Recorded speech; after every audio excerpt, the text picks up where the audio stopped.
Let's begin. Here we go! Hi, everybody! Start the insanity. You are not worried, are you? Me? No. Well, we're waiting.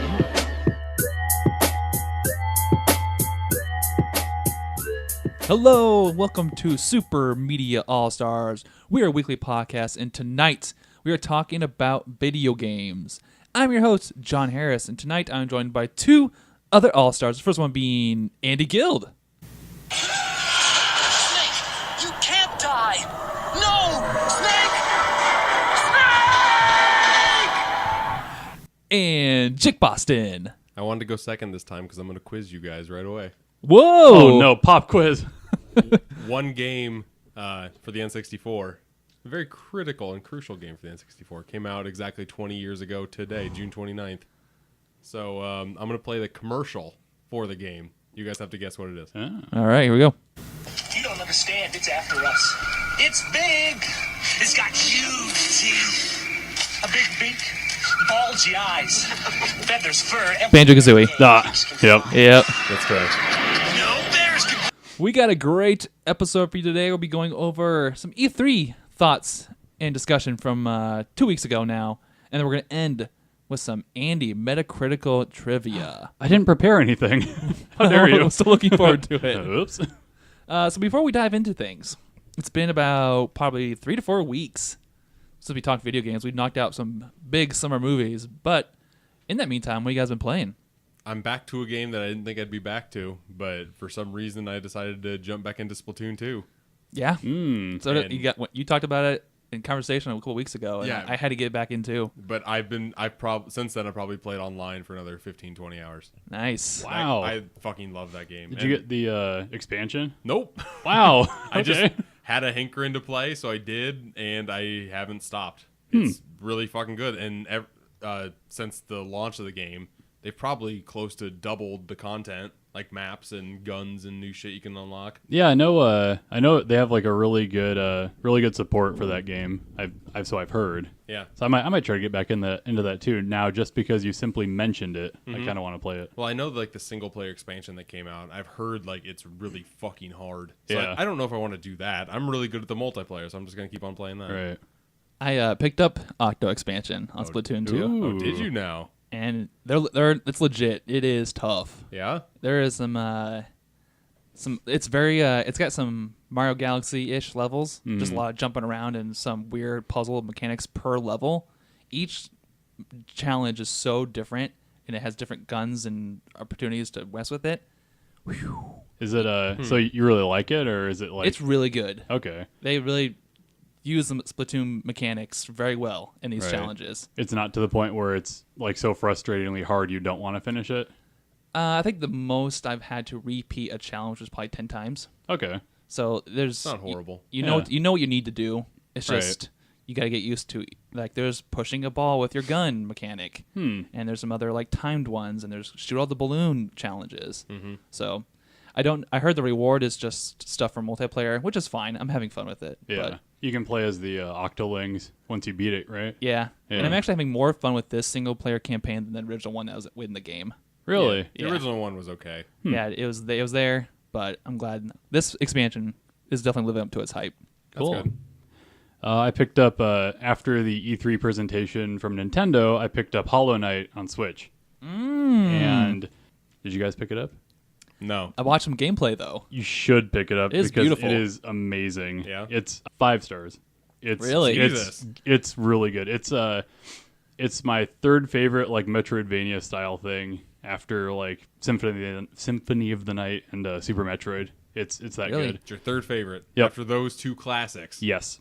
Dear God. It is among the classics. 5 stars is a well, classic, Well, correct? what makes Yeah. it so good? Like you're just So- ringing its praises and not I am. telling us why. Okay, so it's a game that works a lot like Symphony of the Night, except it has a lot of mechanics taken from like Shovel Knight kind of, where like the combat system is a lot of timing your attacks and a lot of there's a mechanic where you can jump and slash down and like bounce off things if you time it right, but Okay. the timing is difficult on it.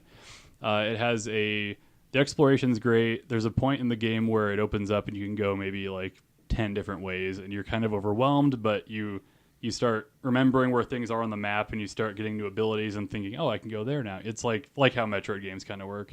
If you played Dark Souls, it's kind of like a minimalistic story where there's a lot of mystery and a lot of the story is told through the environment, like a creepy atmosphere that shows you, like, yeah, this must have happened if you put it together, but you don't have to, but it's there for you. The gameplay I saw looked very fluid. Yeah. So like the drawings and the animations made it look very sleek. Yeah, the art style is great. And like the guy I watched was like beginning the game he started playing like this, and by the end of the speed run he was doing like he was just going all over the screen with his abilities. Oh yeah, you become very mobile fairly quickly if you know the right path to take to get all the jumping abilities and everything. And I'm pretty sure you can bypass a lot of it just to get, like, speedrunners have gotten it down to like an hour, I think. so, I think yeah. I've sunk like 40 hours into it. No, IGN gave like a 9.1. Yeah. It's worthy. It's very good, and it'll if you're looking for something to play, it's $15, which is like criminally underpriced. And the it's a Kickstarter game, so it's kind of like Shovel Knight where they keep releasing free content because they're like Bound to. held to their funders, yeah. They won't make a sequel to this game because they're gonna pump out DLC for like 2 years. Which kind of sucks. Like Yeah. even like Yacht Club, they're stuck. They're stuck making the 3 expansions because they have to, because they said they would if And they they're- made a certain they're- amount of money. Yeah, they're fucking meaty expansions too. Yeah, yeah. So- Like the Shovel Knight expansions are great, and you get them for free. Yep. It's crazy. But Shovel Knight's everywhere now, so hopefully it paid off. I would hope. I would think so. I think Yeah. it does, but the problem with it, I think, is that like these indie developers who are going through stuff like Kickstarter, they're stuck doing that, and they can't really work on anything else until they've finished their obligations to the backers. So it's kind of a double-edged sword, but sword, I said. But I mean, the games wouldn't have gotten made without that kind of funding, so it's kind of a give and take. Yep. I came this close to buying it, but then whoever the publisher is or the developers teased a physical edition. So I'm Yep. probably gonna wait for that. It's coming. So- I bet it has a collector's edition and everything. There was a too. article in IGN today that said I think it's already sold 250,000 copies on Switch in 2 God. weeks. Yeah, it came Wow. out during E3. Yeah. So that's good. And I think it came out for PS4 a year ago. It did. Okay. Yeah. And it was And on PC. Steam, yeah. Yep. It's one of those games. It's one of the few games I think that I really like. I like it more in handheld mode. Oh, really? Yeah, I don't like many games more in handheld mode. I know you guys have different opinions on that. Jake, but you always play handheld, right? I think I've only docked my Switch 3 times. Wow. So I played a little bit, like I said, of Splatoon 2. It's great multiplayer because you can, even if you suck, you can jump right back in to spray the map and win the match. Yeah. So It's the best. It is. And then I picked up that Mario Rabbids expansion, the DK expansion, When did that come out? last Friday. Did it? Yeah. Fuck, I had no idea. Uh, I know the review just came out on IGN today, and they said it's pretty much just like another game. It Mixed in, is. like it's big. What? It's big, it's beautiful, and they changed the game just enough that it's so refreshing.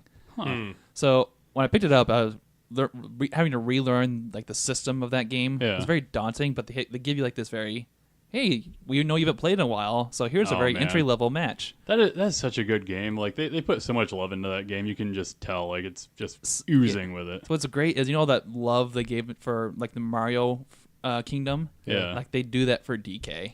Okay. And there's some great also DK music in almost every aspect of That's that awesome. game.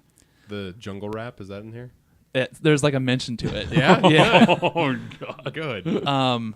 So like I'm in the second world, and I guess there's 4. But each level is fleshed out. It's beautiful, and I don't know if you guys know who the main bad guy coming back is. It's the Rabid Kong, right? Exactly. I Oh, yeah, thought that makes the trailer was hilarious when they showed him with like the stick at the beach and like the water splashes up. It's like Yeah. this is so stupid, but it's so awesome. Yeah, I went to like they have another cheesy Rabid like story intro. Yeah. But Rabid Kong there's some legit. Me and Brent were dying laughing at some of these cutscenes. They were so good. Yeah, I think I'll be going on a road trip next week. My parents are driving us, so I'll have plenty of time to play Switch, and I'm gonna pick that up for the ride. That'll be a would. good one. Do you say 4 worlds? Yeah, Dear God. it's big. just all DK stuff too? Yeah. That's weird. See, So you play I as- assumed it was 1. yeah, me too. That's insane. Well, you know how like the original game had 4 worlds, correct? Yeah. Yeah. So this one has. I think there might be a little bit smaller, but they're 4 different, very distinct areas. And A minecart level?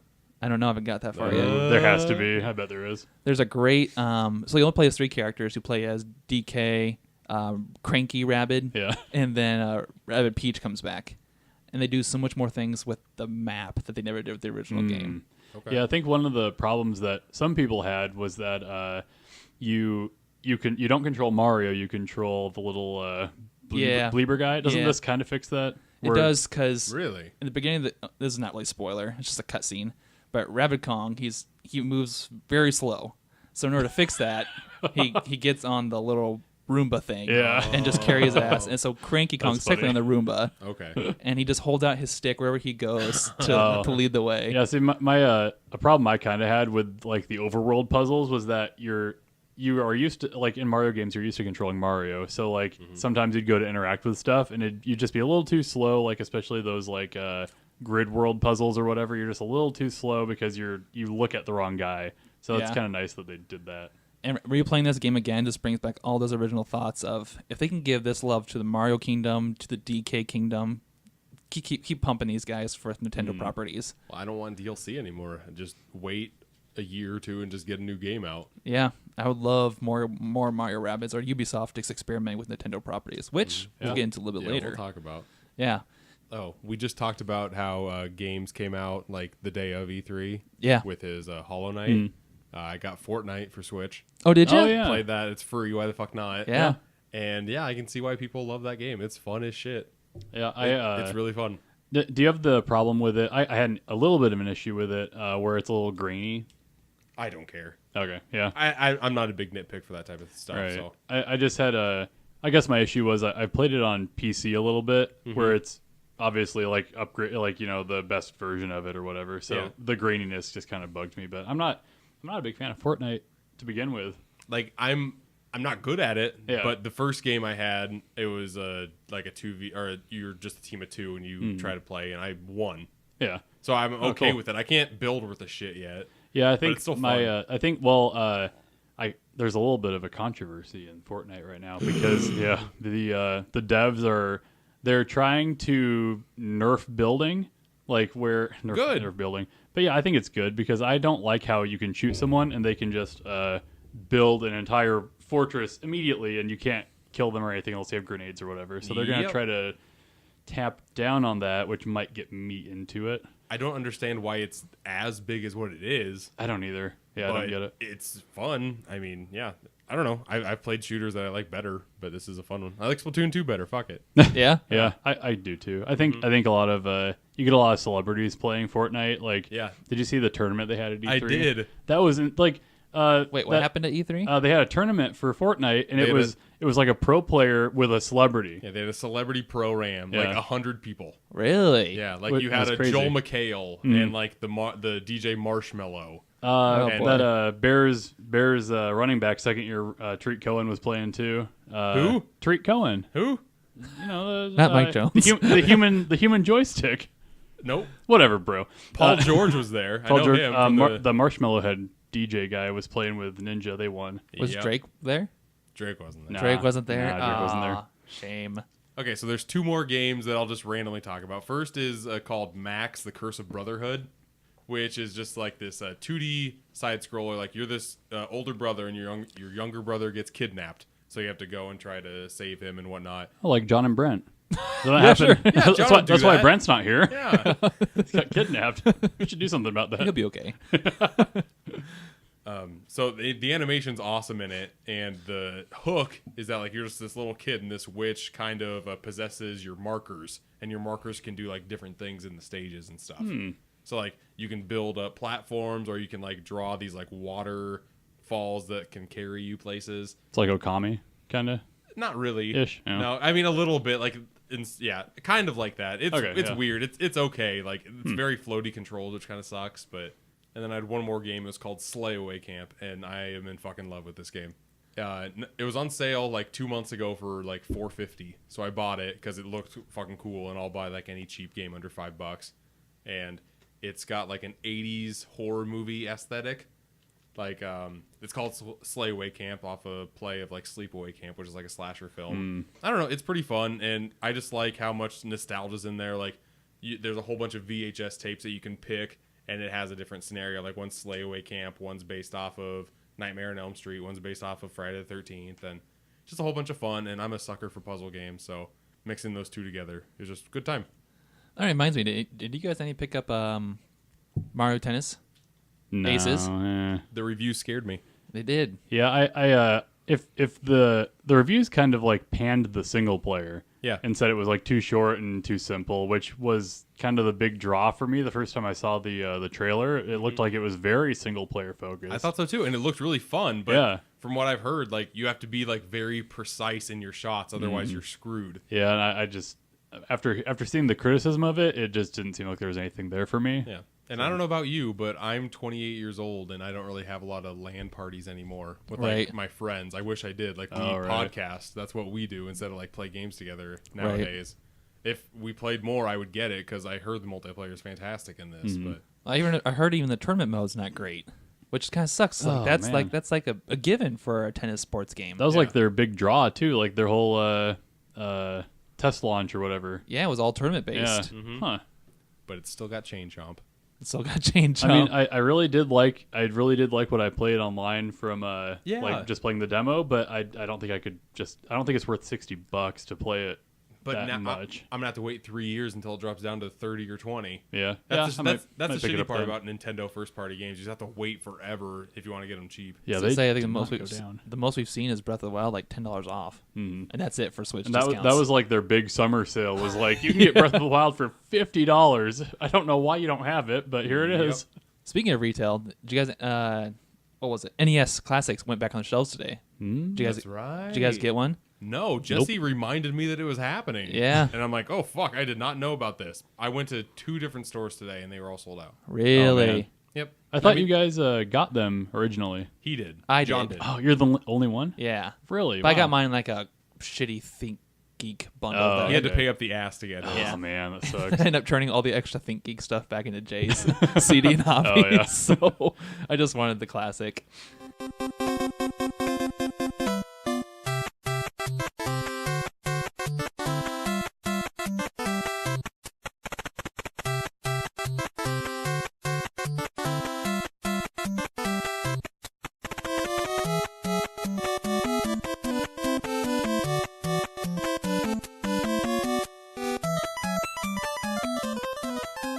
All right, let's go ahead and jump into the E3 section of our show, and we're going to be kind of going over some.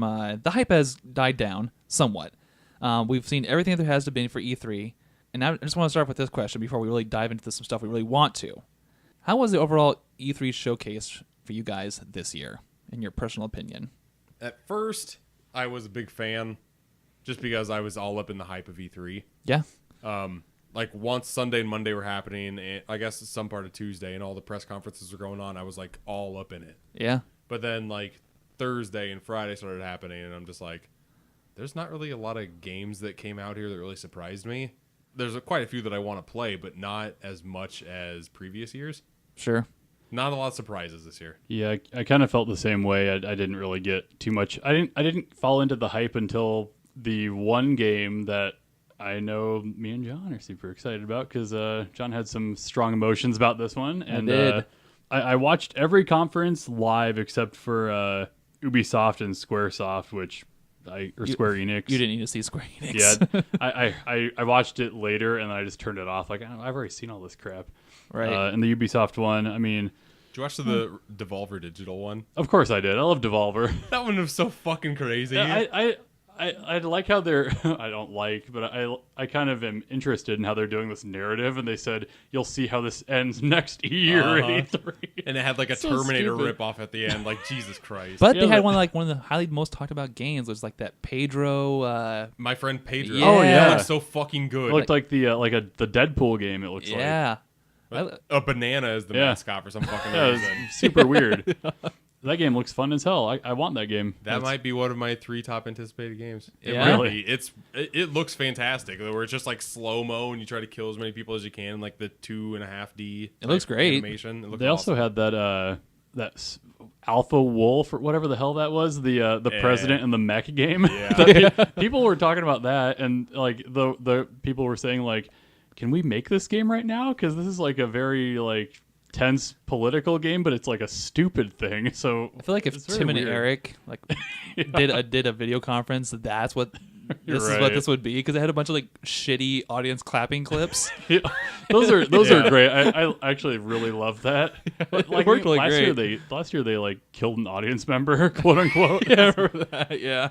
Yeah, I appreciate their conference for what it is, because I like that Tim and Eric weird crap. and- Yeah, just awkward, yeah. almost comedy, anti-comedy stuff. I think it's a good way to showcase their like indie, they're essentially like indie level games that they come out with. I think it's a good way to showcase them on a tight budget, and then have a ton of people just watch it because it's gonna be stupid and ridiculous. Right. For me personally, the conference started off very predictable, like you guys said.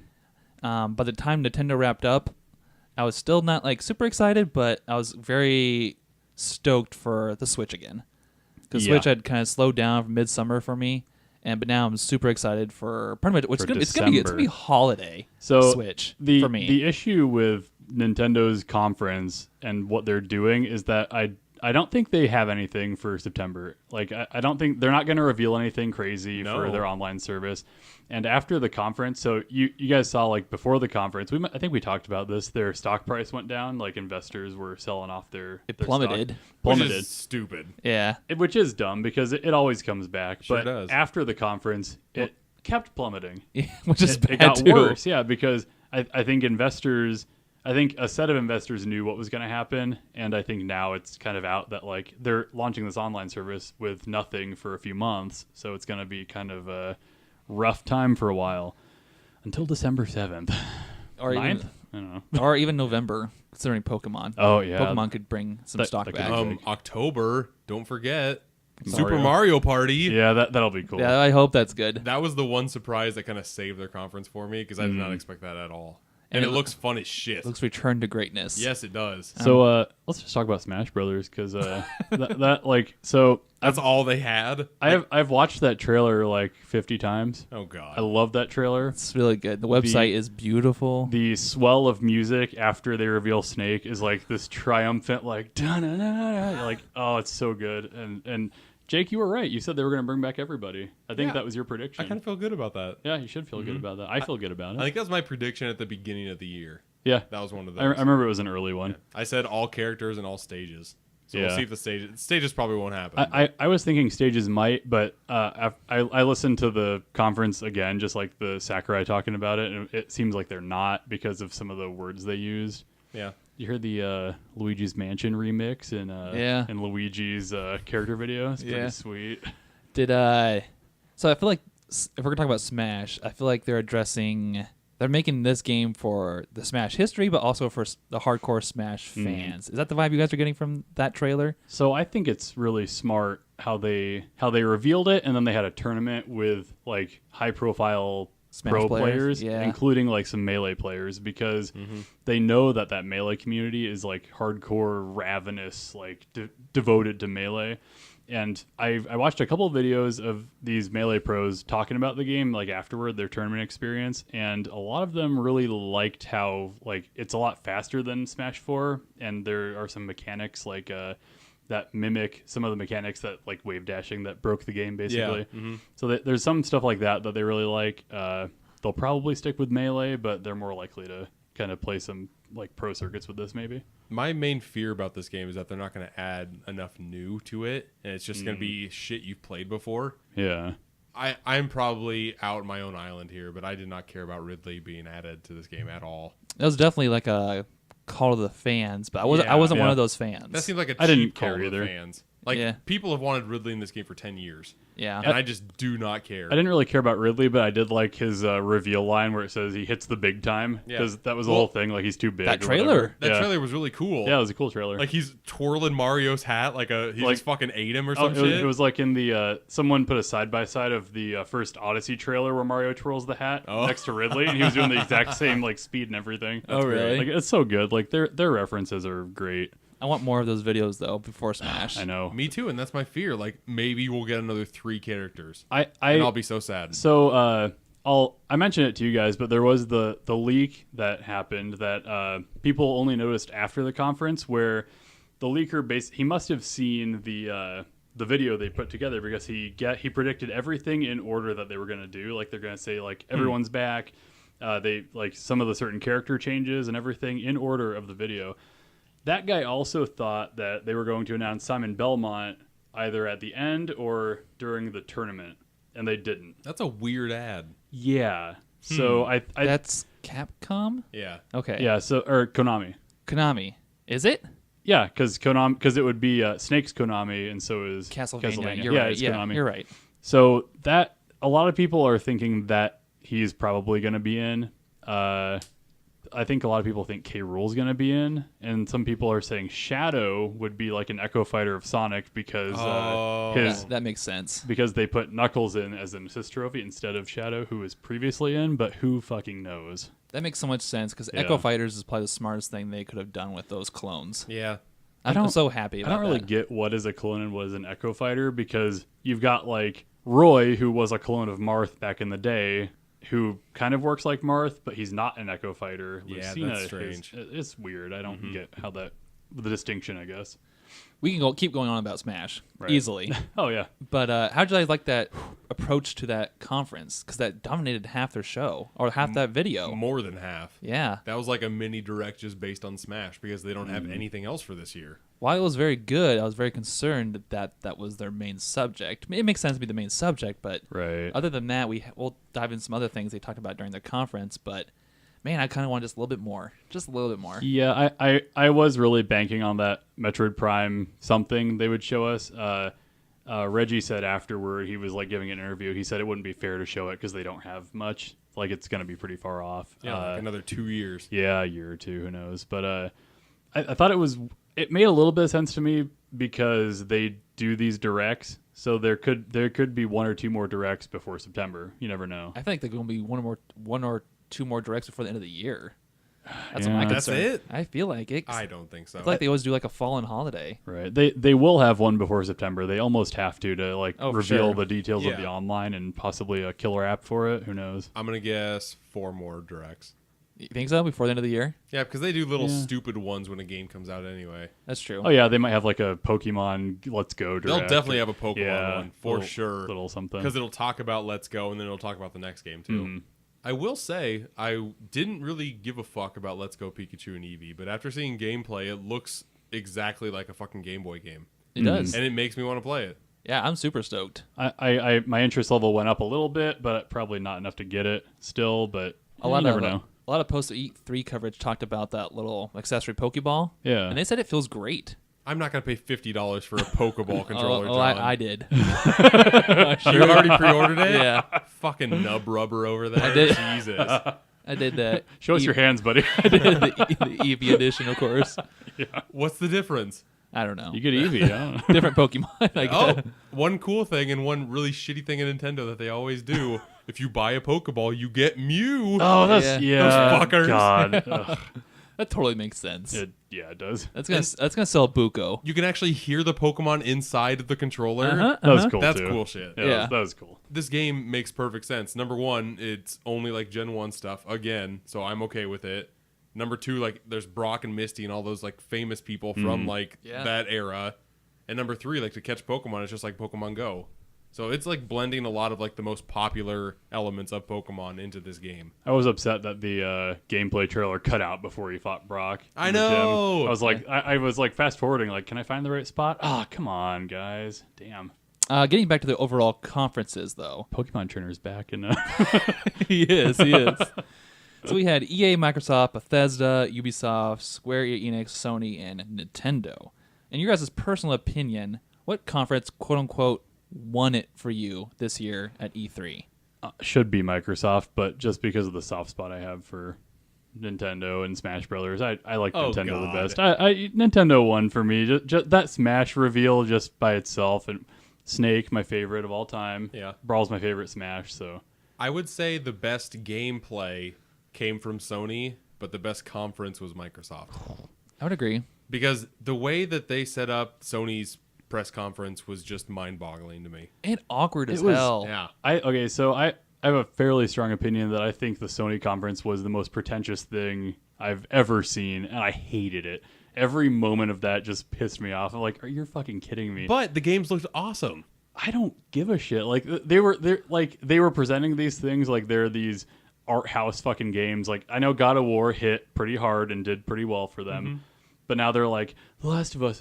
It's so artistic and great, and look how you can seamlessly throw a brick at this guy. I'm like, fuck See, you. I was okay with the Last of Us one. Like I was okay with the whole arena that they were in. Church It looked thing? like the church that they actually showed a demo of in the game. I liked that. They should have just stayed there or put up wallpaper or Yeah. like something instead of making everyone walk out of it. And It's that's so the thing. stupid. Like that was cool for them, but they should have had the entire press conference in there Yeah, instead of they having really should have. a little like halftime show Where did with they some go, people like- I don't care. They went to like the other one was like a Japanese themed or what was it? Wasn't even Yeah. anything really. It was just like It was a like, guy playing that dumbass big fucking flute Which thing, I feel like he whatever. botched.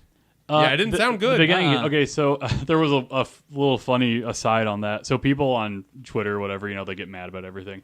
They were saying that having the white dude play that Japanese instrument was like, Oh fuck. Was Yeah. whitewashing the hell. but then like everyone, like these other people were coming out saying like that's like one of 3 people who is a certified master of that stupid flute. Like, Oh, really? Like what?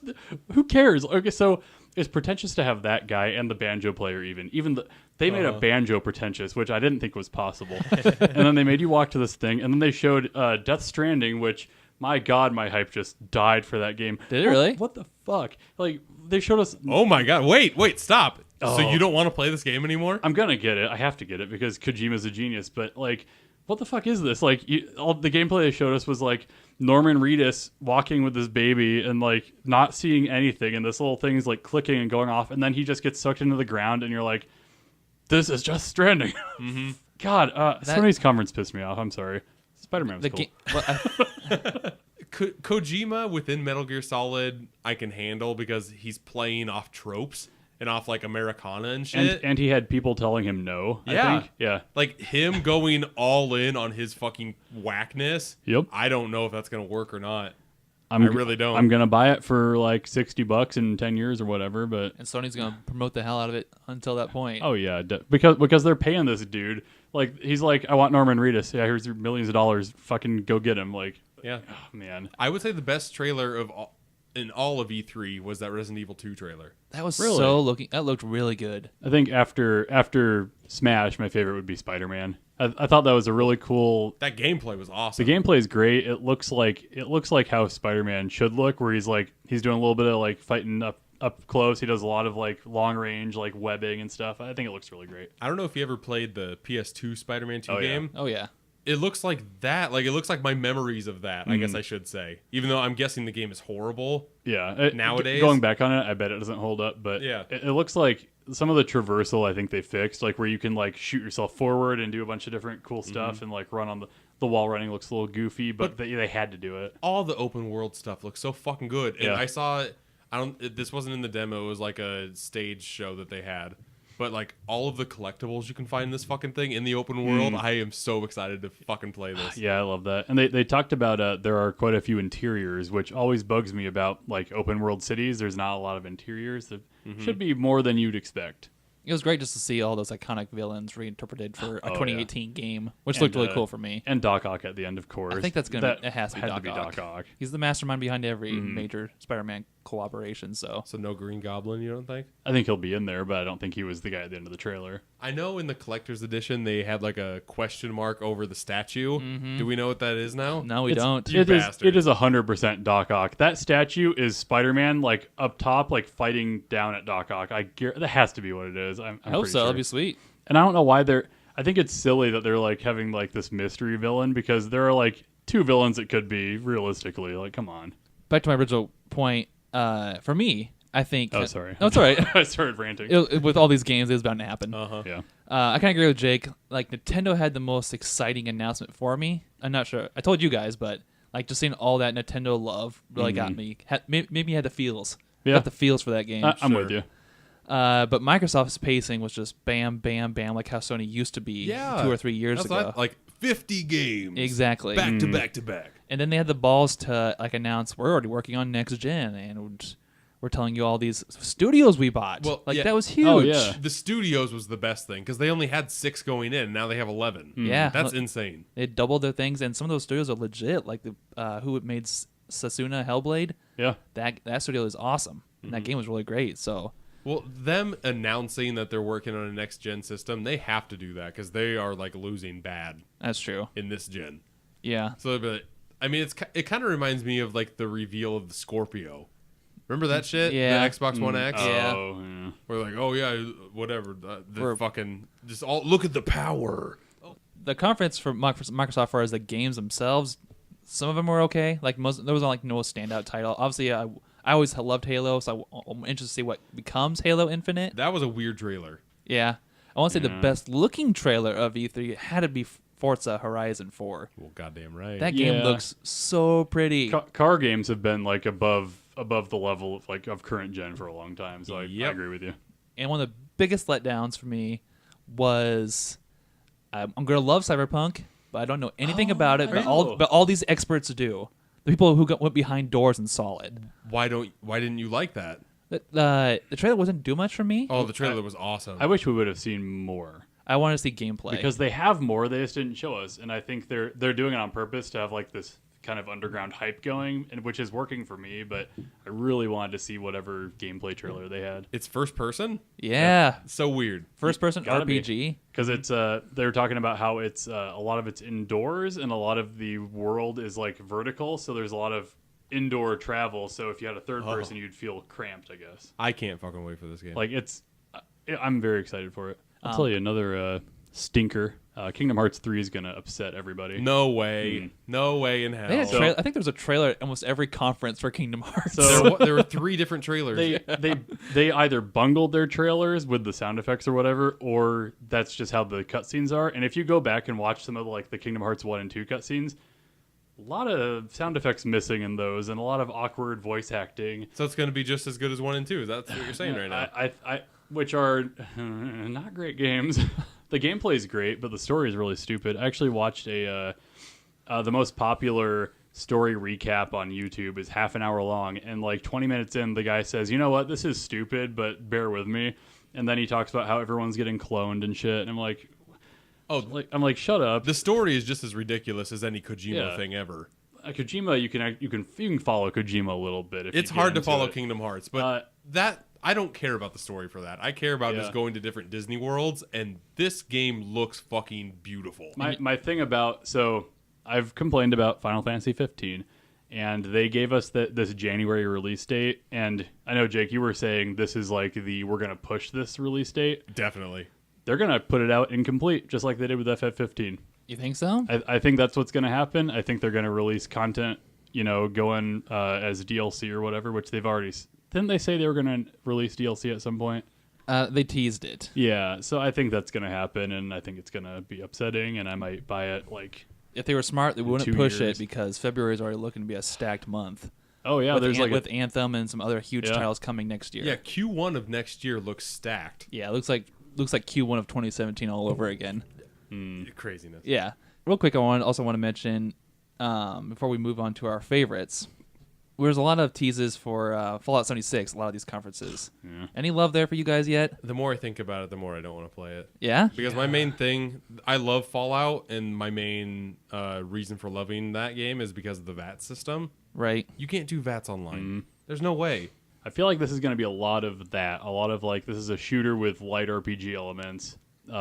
Except building a whole bunch of Yeah, shit. And that was the worst part in 4. It really was, and Like, they're going all in on that building stuff. which I think was weird too that they announced that was going to be how it is. And I was doing some reading, some extracurricular reading, I guess, about some of the people who played the game, and they had some impressions of it. They said that there will be more NPCs than the conference led you to believe. So there might be like a ghoul city or something. Like there's and the map is 4 times bigger than Fallout 4, which when you have like up to 32 players on the map, it seems like that's huge. Yeah. Like- / is everybody spread out? But you always will know where all the other players are. Like, this has no interest to me, so I'm not looking into this. Right. But the nuke system seems like a nice twist to a very formulaic game that appears to be so far. You can't have nukes that often, though. Yeah. So, I mean, they said it was like an insurmountable task to even get one. Yeah. Oh, really? You have And to use teamwork and I stuff. I know they said that the map was 4 times bigger than Fallout 4. Right. But still, like, if people get like a nuke a week, I still think that's too much. Yeah. Well, there was a Especially if you're supposed to be building. Yeah. there was some post I saw where like this guy was complaining about like you're really gonna give players a nuke, like that just goes against the entire point of the franchise up until now is having people nuke each other. But whatever. Right. It's a dumb online game, so I'm not super excited for it. So to recap, Jake and I had Microsoft as our favorites, Yeah, I think so. as far as like best conferences, and then Andy, you're sticking with Nintendo. I'm just gonna stick with the big direct we got for Smash. Yeah. that's all I really needed. To move on, though, I asked you guys to come up with your top 3 games of the show for you guys individually, and we're just kind of do this in discussion roundtable format. Who would like to kick it off with their, let's say, third favorite game? We'll work our way up to our number ones. Let's see here. My third favorite game, just because it came out of nowhere, and I'm a big fan of the franchise. I think my third favorite game is probably Super Mario Party. Yeah, I can't fucking Yep, wait. I'm for with this. It looks good. Yeah, I mean they're totally revamping everything again. They're not doing the everybody in one cart, which is the dumbest move they've ever done. Right.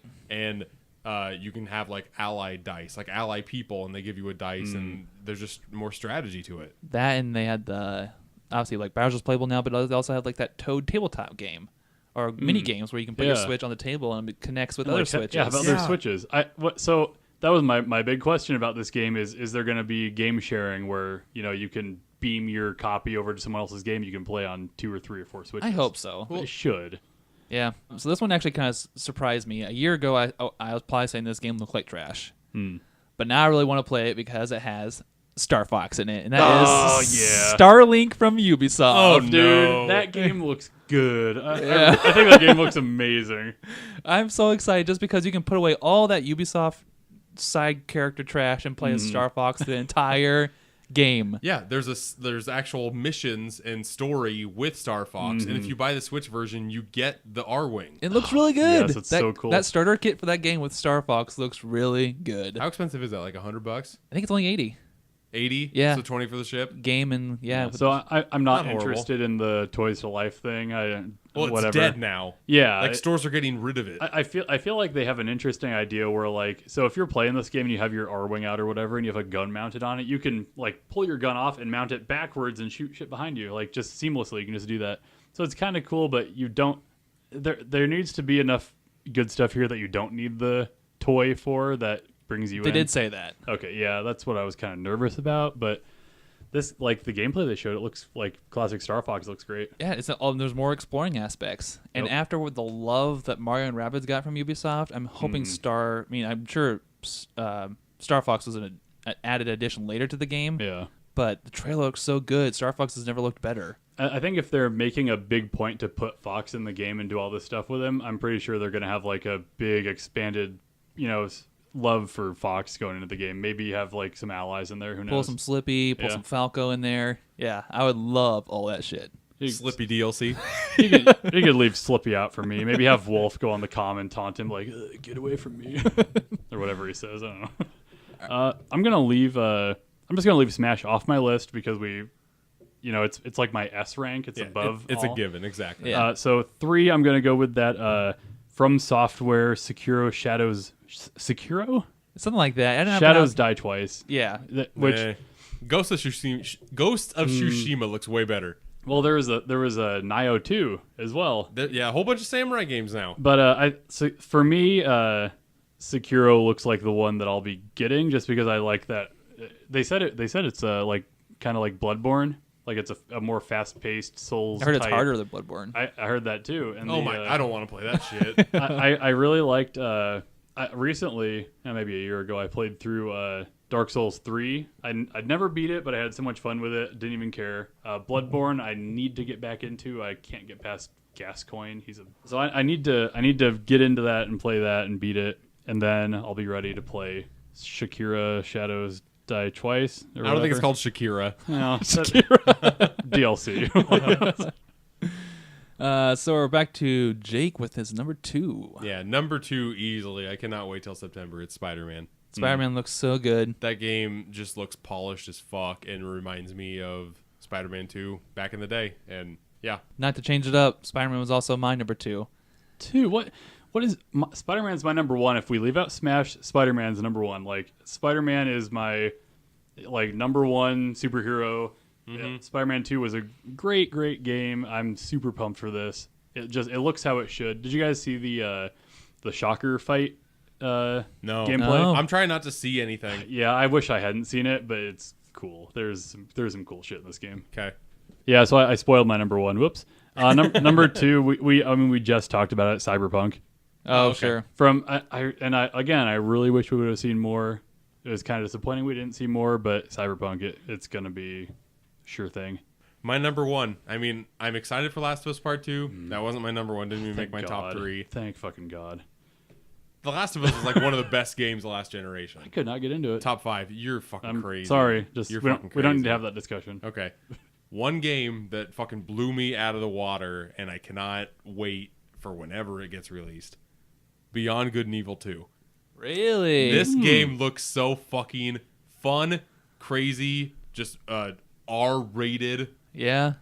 Like the first game came out for PS2, GameCube, that type of shit. I'm so confused by their communication of that game. Yeah. Yeah, it's Because weird. I thought it was a prequel, but then they showed Jade this year. I know. Jade shouldn't be in this game. Yeah.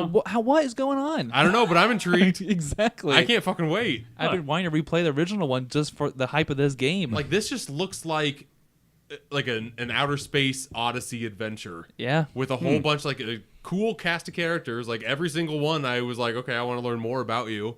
Yeah. And I don't know a lot about this game, but that trailer was just like, God damn, I want it. And there was gameplay that I saw too. It looked really fucking cool. Yeah. It was just like spaceship stuff. I didn't see the gameplay. I'll have to look that up. It was all spaceship did stuff. Yeah. I did like the trailer. I thought it was goofy and fun.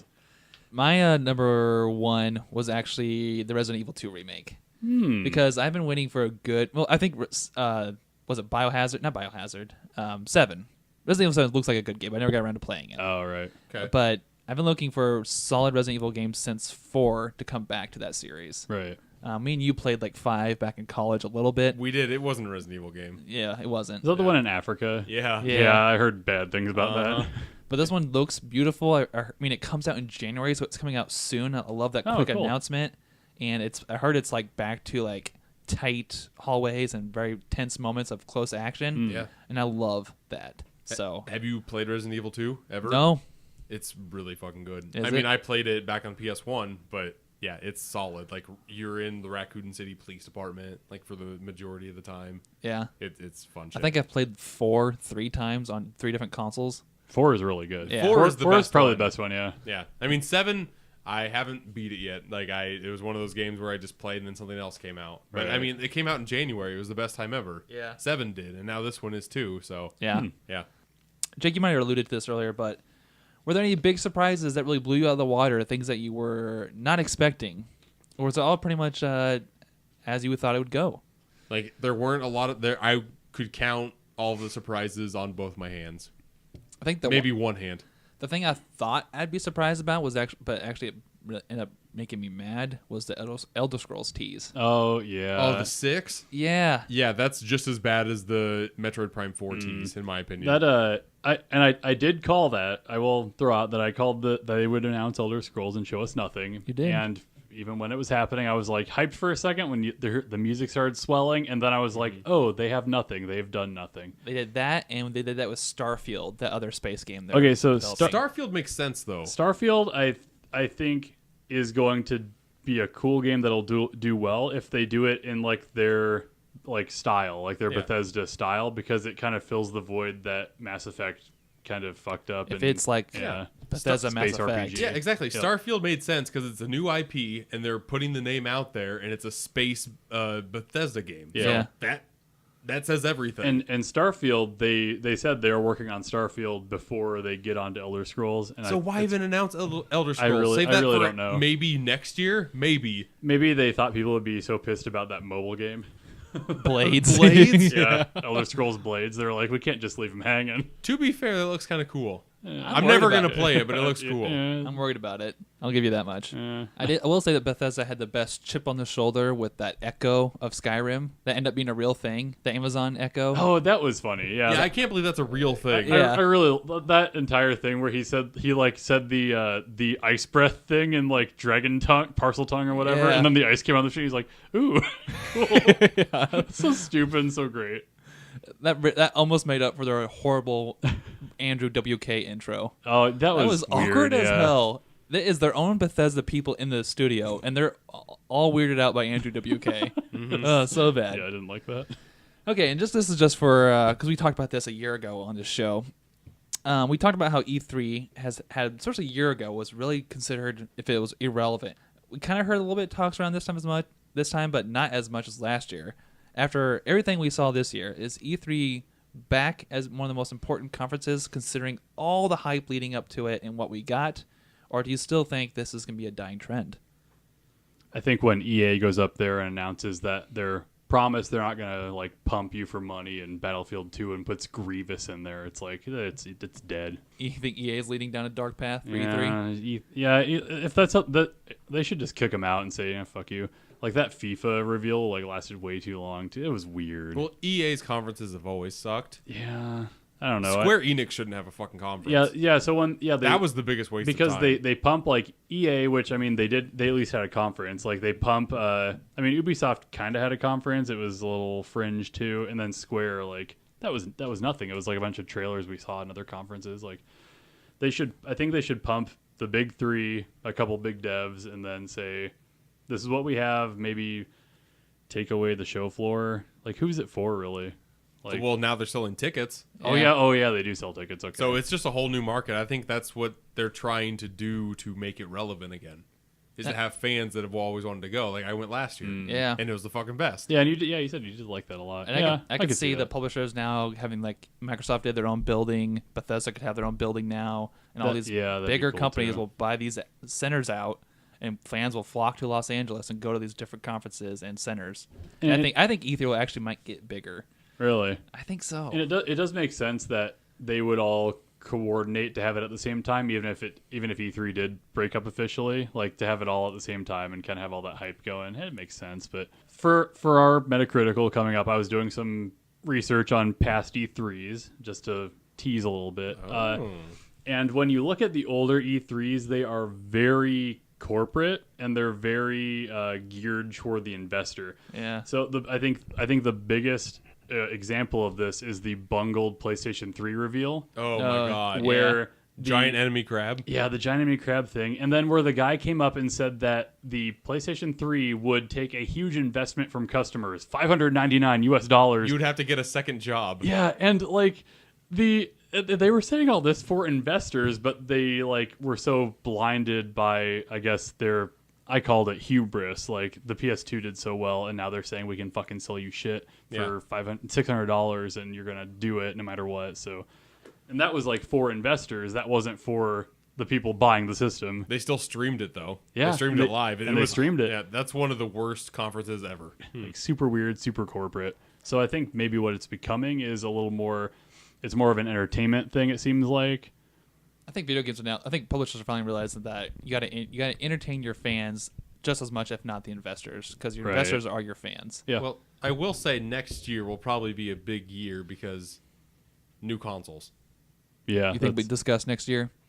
1,000%. I think they come out 2020. since they were like talking and hinting about them this year before the conference, I think Yeah. they probably will. And then post conference, we just got an article either today or yesterday that Google might be entering the field here shortly too. yeah, fuck them. I don't like That's them. they said like a cloud-based gaming. Yeah. Yeah, right? but that's what they're all predicting will be the future. Oh, speaking of, I actually thought one of the EA announcements was really cool. The streaming games to your PC.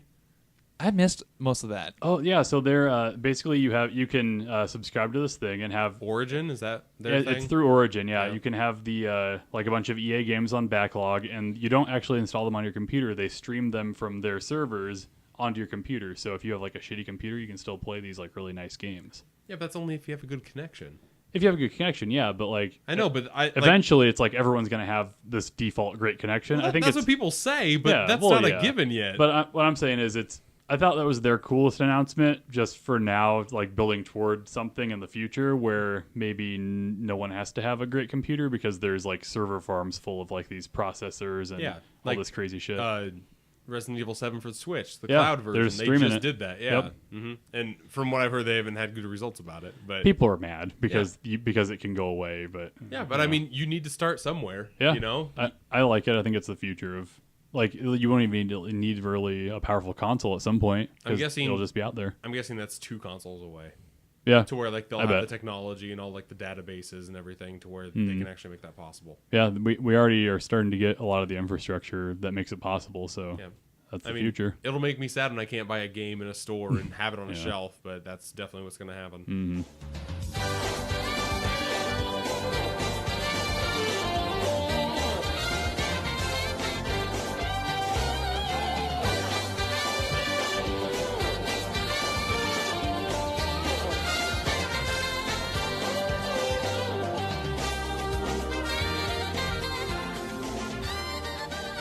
All right, guys, let's jump into the last portion of our show, and that is we have Andy Guild back with, what do you call this? Hey, it's Metacritical. Hit the theme. Get critical, critical. We wanna get critical. Digging into critical. Digging into deeper thought. To deeper thought. Digging into deeper thought. Yeah. So this is Metacritical E3 edition. Da-da-da. This is how it works. I'm going to read you off a convoluted explanation of what the game is. You're going to give me what you think is the Metacritical score for the game based on a 100 scale. You will also tell me if you think that the users, the players, the common folk thought the game was better or worse than the critics did. This is how Metacritical works. For every point you are off of the Metacritic score, right. you will get 1 point. You want your points to be as low as possible. If you are correct with saying that the user score is higher or lower, you will get a point deducted off of your point total. The high score is the low score in this game of Metacritical. E3 edition. Let's do this. Are you prepared? I'm excited. Yeah, I'm pumped. We've played this in a long time, so I'm pumped. All right, let's do it. Get critical, critical. When I first laid eyes on it, I wasn't impressed. In fact, I walked right past the booth and over to Perfect Dark. The rap was pretty cool with the digitized voices, but Trevor and I mostly just watched, embarrassed for Rare and mocking the entire thing. These were the impressions given by the editors of now defunct RareNet.com Rareware fan site after seeing this game at E3 in 1999. Although it would win Platformer of the Show, an award given out when the genre was at its peak, it was criticized on launch for sharing too many similarities with the studio's previous offering, Banjo-Kazooie. He's the leader of the bunch, and you may know him well, but did this audacious ape really kick some tail? The game is Donkey Kong 64. So you're giving me a score from 1 to 100, or 0 to 100, I guess, of what you think the critics gave this game, and whether the users thought it was better or worse than the critics. Let's start with you, John. I had the reviewer score at 80 and Okay. the users less. Okay, and Jake? Ooh, okay. I had the review score at 73, and I Alright. had the users at more. Okay. The actual Metacritic score for Donkey Kong 64, 90. Oh my Wow. god! The users had it lower at 86. Fuck. So, 90? I thought they panned this 90. game. 90. I thought they panned this game. Oh, no. I think it got worse over time, didn't it? So over time, this game is looked at poorly, which I think explains the user score being lower. It's still 86. But at the time, it was pretty critically acclaimed. I loved it at the time. Yeah. I still like it. Yeah, it's bad. It's like the money-thon. So after the first round, John with 9 points, Jake with 17. Yeah. Get critical, critical. Next up, 2000's consensus game of the show was the third creation of Peter Molyneux, who would go on to design the plummeting Fable franchise through his Lionhead studio. During the conference, Molyneux gave his patented over-delivery of the game's mechanics, claiming that players could essentially become gods who oversaw the rise of civilization.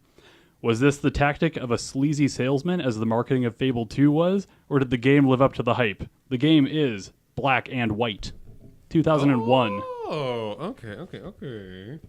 Let's go with Jake first. I think this was a very highly critically acclaimed game. Okay. So I'm going to go 89 because I'm not 100% sure, but I'm going pretty damn high. All right. And I think users of the genre really like this game, so I'm going to go higher. Okay. 89 and higher. John, what do you Ooh, got? Makes me nervous. I put the reviewer score at 75 75. and the users higher. All right. The actual Metacritic score for Black and White, again, 90. Wow. The users did not like it as much. I think it's one of those that was so complicated that it was hard to get into. I thought about that too. Okay, so after 2 rounds, we've got John with 25 points and Jake in the lead with 18. Wow, that really hurt me. Critical. Next up, at E3 2012, Square Enix set the precedent they would follow for years to come by unveiling a new game as a tech demo, showing off a game that was called Final Fantasy XIII Versus at the time. After showing off a visually stunning cinematic, the game's developer backpedaled during the conference, stating that the game was maybe 25% finished. It didn't matter to the fans, however, who would have another 4-year wait on top of the 5 years since the game was announced originally in 2007 to get their hands on it. Eventually, the game would come out under a slightly different name, Final Fantasy XV.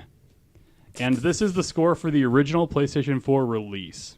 All right, John, it's on you. I had the reviewer score at 82, and I feel like this game pleased the fans at the time, so I said higher. All right, Jake. I'm exactly the same, but I'm a little bit less. 77 and higher. The actual Metacritic review for the original release of Final Fantasy XV, 81. Oh, The users liked it less at 75. Oh, damn. We are in a dead heat, folks. Oh boy. We're tied? Yeah, basically. the way this game works on a 100-point scale, you might as well be tied. So we've got John with 26, Jake in the lead with 22. There's a 4-point difference in this game. Ooh. There's only 3 rounds, right? There's a 4th round coming up right now. Critical. With the reveal of the PlayStation 4, Sony set themselves up to dominate the current generation of consoles, but the release of the PlayStation 3 didn't go as smoothly. In a prime position to dictate the market, they instead made hubristic remarks about the price and power of their console and stiltedly drummed up excitement for their meager offering of games. This game in particular promised action based on real Japanese wars and then showed off a demo featuring a giant enemy crab. The game is Genji Days of the Blade. God damn it, Andy. Genji Days of the Blade came out in 2006 on the PlayStation 3. Genji. Fuck. I've heard of the game, and I know of Giant Enemy Crab, but You know I the don't game know. because you can switch weapons in real time and fight off a giant enemy crab. That's why I know it, Yeah. sure. Oh no. Jake has a 4-point lead and has once again been thrown off in the final round of Metacritical. Shut up, Andy. This is for all the marbles, folks. Okay, me first, right? Me first? I'm just gonna, before you give your score, Yeah. I get a lot of pleasure from the way that We you react. have a little meltdown at the end, so Great. that's why I do Yeah, this. milk that. Anyway, Jake, what do you got? I'm pretty positive this game got panned, but Okay. I don't know how hard it got panned, but this is gonna fuck me over again. I said 55. And the user? I'm hoping since it was a new game for a PS3, they were shocked by the graphics, so that it was higher. Okay. What do you got, John? I had it 75, Oh no! but I had the users lower. I'm taking my headphones off. This is too much. I'm so happy. I don't want to be surrounded with my shitty decision. I'm so fucking happy right now. No! I don't even have to tabulate this because we have a winner. Fuck. The actual Metacritic score for Genji, Days of the Blade, 55. Oh, wow. And the users liked it more. Jake, this is a first for Metacritical. You are exactly right on all accounts, and you are the winner of Metacritical E3 edition. Oh my god. Critical. That was very good, Andy. That was you pulled some gems out of there. I forgot all about Black and White. Forgot all about Genji. That was a hard one to write because I really wanted to talk about Jamie Kennedy's reveal of like Tony Hawk, Oh, whatever, yeah. which was awkward. There was a couple His whole awkward press ones. conference was horrible. Yeah, and I just couldn't word it right, and it was a dumb thing, and I was like, fuck it, whatever. Let's go with Genji. Genji will piss him off. Still a great game, Andy. Great game. Thank you. Critical.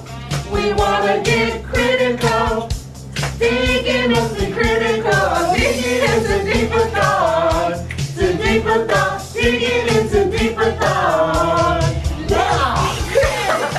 That being said, that has been episode 49 of Super Media All-Stars. You can find us on all kinds of social media. The first one being at Facebook at Super Media All-Stars. You can find us on Twitter at SmashPod. You can find us on Instagram at Super Media All-Stars. Yep, you can find me on Instagram at Steelbook Obsessed. And if I'm not mistaken, I think next week we're doing Ant-Man and the Wasp.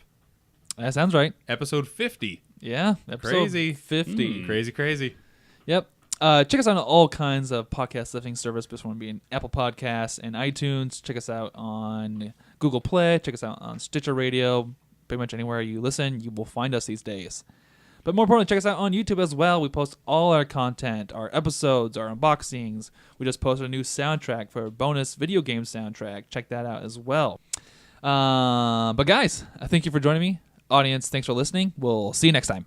Bye. You usually say goodbye. I don't have anything to say. Bye-bye. Game over, man. Game over. Bye-bye. I am out of here.